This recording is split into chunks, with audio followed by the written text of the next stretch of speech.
मित्रांनो सप्रेम नमस्कार। मी विनोद कुमार माने गुरुजी या माझ्या एज्युकेशनल, मोटिवेशनल, सोशल आणि टेक चॅनल मध्ये आपण सर्वांचं मी सहर्ष स्वागत करत आहे।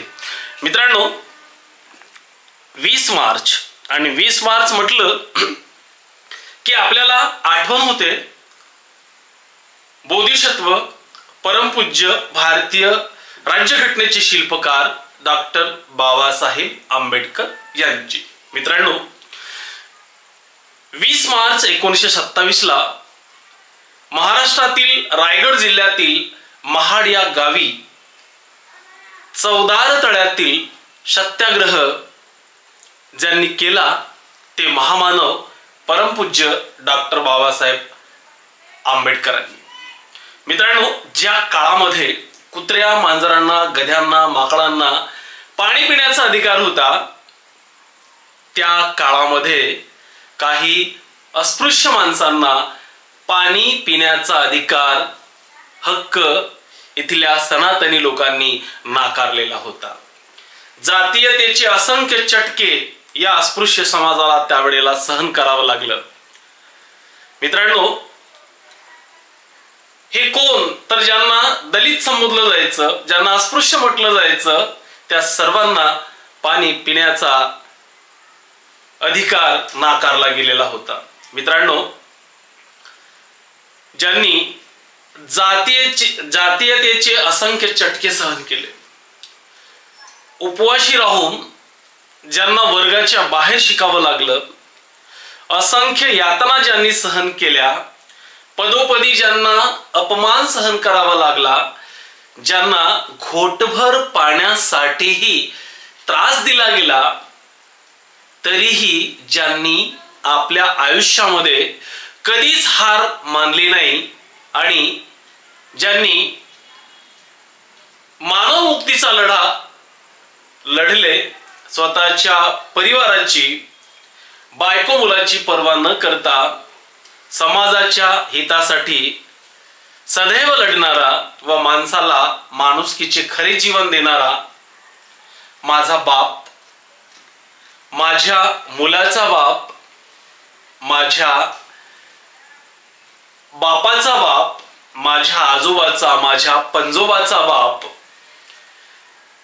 तुम्हा आम्हा सर्वांचा बाप म्हणजे क्रांतिसूर्य, महामानव, विश्वरत्न, विश्वभूषण, थोर कायदे पंडित, सिम्बॉल ऑफ नॉलेज, भारतीय राज्यघटनेचे शिल्पकार, बोधिसत्व परमपूज्य डॉक्टर बाबासाहेब आंबेडकर यांनी 20 मार्च 1927 रोजी महाराष्ट्र राज्यातील रायगड जिल्ह्यातील महाड येथील चौदार तळ्याचा सत्याग्रह करून तुम्हा आम्हा सर्वांना पाणी पिण्याचा हक्क प्रदान केला।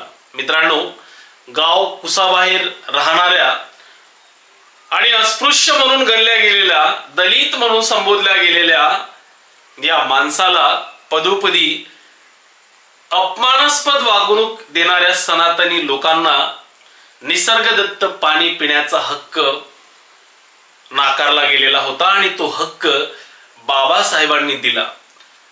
महाडचा सत्याग्रह हा सामाजिक समता आणि सामाजिक न्यायासाठी होता। तहानलेल्या पाखरावर कसे उपकार केलेस, तहानलेल्या पाखरावर कसे उपकार केलेस, एक ओंजळ प्यालास आणि सारे तळे चवदार केलेस। मित्रांनो तुम्हाला माहित असेल की ज्या वेळेला डॉक्टर बाबासाहेब आंबेडकरांना एका हॉटेल मालकाने बाबासाहेबांना पाणी देण्याचे नाकारले, तेव्हा त्या ठिकाणी उभा असलेला सोनबा कांबळे नावाच्या व्यक्तीने जेव्हा हे बघितलं, तेव्हा तो धावतच बाबासाहेबांकडे गेला आणि म्हणाला की साहेब मी पाणी घेऊन येतो। आणि तो धावत गेला आपल्या गावी गेला आणि तिथून तो पाण्याचा मडका घेऊन तो त्या ठिकाणी आला। पण तेव्हा मात्र बाबासाहेबांची गाडी जी होती ती भरधाव वेगाने निघून गेलेली होती। सोनबा मात्र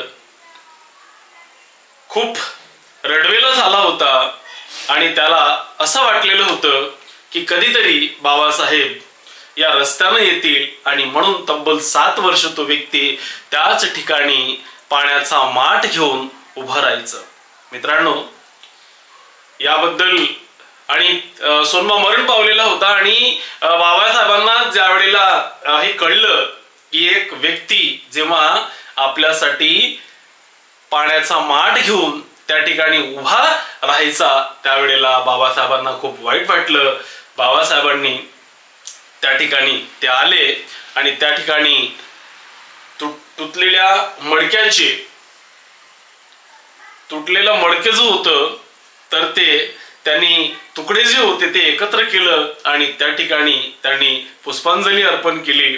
मित्रांनो, निसर्गदत्त सगळ्या गोष्टीवर माणसाचा समान हक्क आहे हे बाबासाहेबांनी या सत्याग्रहातून पटवून दिलेले होते. मित्रांनो, डॉक्टर बाबासाहेब आंबेडकरांनी शिवाजी महाराजांचा, छत्रपती शिवाजी महाराजांचा, महाराष्ट्राचे आराध्य दैवत छत्रपती शिवाजी महाराजांच्या विचारांचा वारसा पुढे चालवत, त्यांचा आदर्श ठेवत सामाजिक बदल घडवून आणलेले होते. आणि त्यामुळेच आपण बाबासाहेबांनी केलेल्या संघर्षामुळे, या सत्याग्रहामुळेच आपण आज बिस्लरीचं पाणी पिऊ शकतो, आपण आज आरोचं पाणी पिऊ शकतो. आणि एवढंच नाही तर चांगल्या हॉटेलमध्ये जाऊन चांगलं अन्न खातो, उच्च प्रतीचं, उच्च दर्जाचं. आणि एवढंच नाही तर मित्रांनो, सोन्या चांदीची दागिने, महाल माडी ही कुणाची देण आहे? तर ही सगळं बाबासाहेबांची देण आहे. मित्रांनो, माझ्यावर आणि तुम्हा आम्हा सर्वांवर उपकार करणाऱ्या या महामानवाला माझे कोटी कोटी विनम्र अभिवादन.